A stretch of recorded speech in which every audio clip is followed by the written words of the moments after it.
എല്ലാവർക്കും സുഖമാണെന്ന് വിശ്വസിക്കുന്നു. സംസ്ഥാനത്ത് സത്യപ്രതിജ്ഞ ശനിയാഴ്ച നടക്കും എന്നാണ് അറിയാൻ കഴിഞ്ഞിട്ടുള്ളത്. അപ്പോൾ സത്യപ്രതിജ്ഞ കഴിഞ്ഞ് ഉടനെ തന്നെ സഭാ അംഗങ്ങളുടെ സത്യപ്രതിജ്ഞയും ഗവർണറുടെ നയപ്രഖ്യാപനവും പുതിയ ബജറ്റൊക്കെ വരാനിരിക്കുകയാണ്. നിരവധി വാഗ്ദാനങ്ങളാണ് UDF സർക്കാർ മുന്നോട്ട് വെച്ചിട്ടുള്ളത്. അതിൽ പലതും ആദ്യം തന്നെ നടപ്പിലാകും എന്നുള്ള സൂചനകൾ നൽകിയിട്ടുണ്ട്. സ്ത്രീകൾക്കാണ് ഏറ്റവും വലിയ നേട്ടങ്ങൾ ലഭിക്കുന്നത്.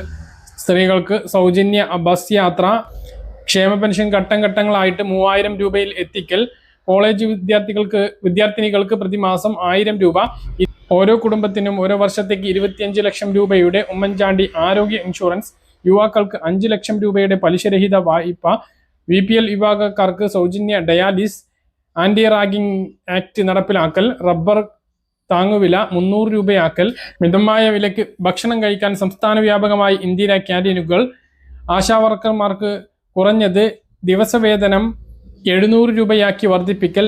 ഇത്തരം പ്രഖ്യാപനങ്ങളെല്ലാം ആദ്യ ബജറ്റിൽ തന്നെ നമ്മൾ പ്രതീക്ഷിക്കുന്നുണ്ട്. നമ്മൾ കാത്തിരിക്കുന്ന ആദ്യ സഹായ വിതരണം ക്ഷേമ പെൻഷൻ തന്നെയായിരിക്കും.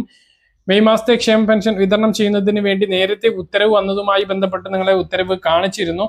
ഉത്തരവിൽ പറയുന്ന പ്രകാരം 3 ഉത്തരവുകൾ ഒരുമിച്ചാണ് ഇറക്കിയത്. മാർച്ച്, ഏപ്രിൽ, മെയ് മാസത്തെ പെൻഷൻ അതാത് സമയങ്ങളിൽ വിതരണം ചെയ്യുന്നതിന് വേണ്ടിയിട്ടുള്ള ഉത്തരവിറക്കുകയും പിന്നീട് ഏപ്രിൽ മാസത്തെ പെൻഷൻ വിഷുവിനോടനുബന്ധിച്ച് നേരത്തെ വിതരണം ചെയ്യുകയാണ് എന്ന് പറഞ്ഞ് ഇലക്ഷന് മുമ്പ് വിതരണം ചെയ്യുന്ന നടപടിയാണ് കഴിഞ്ഞ സർക്കാരിന്റെ ഭാഗത്തുനിന്നുണ്ടായത്. മെയ് മാസത്തെ ഉത്തരവുണ്ട് എങ്കിലും പുതിയ സർക്കാരാണ് പെൻഷൻ വിതരണം ചെയ്യേണ്ടത്. അപ്പോൾ ഒരു 20-ാം തീയതി കഴിഞ്ഞാൽ പെൻഷൻ വിതരണ നടപടികളിലേക്ക് ആരംഭിക്കും. 25-ാം തീയതിയോട് കൂടി പതിവ് പോലെ തന്നെ ബാങ്ക് അക്കൗണ്ടുകളിലേക്ക് പെൻഷൻ എത്തും. തൊട്ടടുത്ത ദിവസങ്ങളിലായിക്കൊണ്ട് കയ്യിലും പെൻഷൻ വിതരണം നടക്കുന്ന രീതിയിൽ തന്നെയായിരിക്കും ഉണ്ടാകുക. അതേസമയം സ്ത്രീ സുരക്ഷാ പെൻഷൻ ഈ മാസവും ലഭിക്കില്ല. പുതിയ ഭരണസമിതി അധികാരത്തിൽ വന്നതിന് ശേഷം അത് വീണ്ടും പുനഃസ്ഥാപിക്കേണ്ടതുണ്ട്. കാരണം LDF സർക്കാർ തുടങ്ങുകയും നിർത്തുകയും ചെയ്ത പദ്ധതിയാണ് സ്ത്രീ സുരക്ഷാ പെൻഷൻ. മാർച്ച് മാസത്തെയും ഫെബ്രുവരി മാസത്തേതും മാത്രമാണ് വിതരണം ചെയ്തത്. അതിന് ശേഷം പിന്നീട് ഏപ്രിൽ മാസത്തിൽ LDF സർക്കാരിന്റെ ഒരു കാലാവധി ആയിട്ട് പോലും ആ ഒരു തുക വിതരണം നടത്തിയില്ല. പിന്നീട് ഇപ്പോൾ പുതിയ സർക്കാർ അധികാരത്തിൽ കയറുന്ന മാസമാണിത്. ഇതുവരെ അധികാരത്തിൽ കയറിയിട്ടില്ല. കയറിയാൽ പോലും ഈ മാസം ആ ഒരു തുക ലഭിക്കാനുള്ള സാധ്യത കുറവാണ്. പദ്ധതി എങ്ങനെയാണ് ഇനി പുതിയ സർക്കാർ നടപ്പിലാക്കാൻ പോകുന്നത് എന്ന് നമ്മൾ കണ്ടറിയേണ്ടതുണ്ട്. കാരണം അതിൽ BPL റേഷൻ കാർഡുള്ളവർക്ക് മാത്രമാണ് ആ ഒരു തുക ലഭിക്കുന്നത്. ഇതിനി വിപുലീകരിക്കുമോ അതോ താൽക്കാലികമായിട്ട് ഈ പദ്ധതി വേണ്ട എന്ന് വെക്കുമോ എന്നൊന്നും കൃത്യമായിട്ട് നമുക്ക് അറിയില്ല.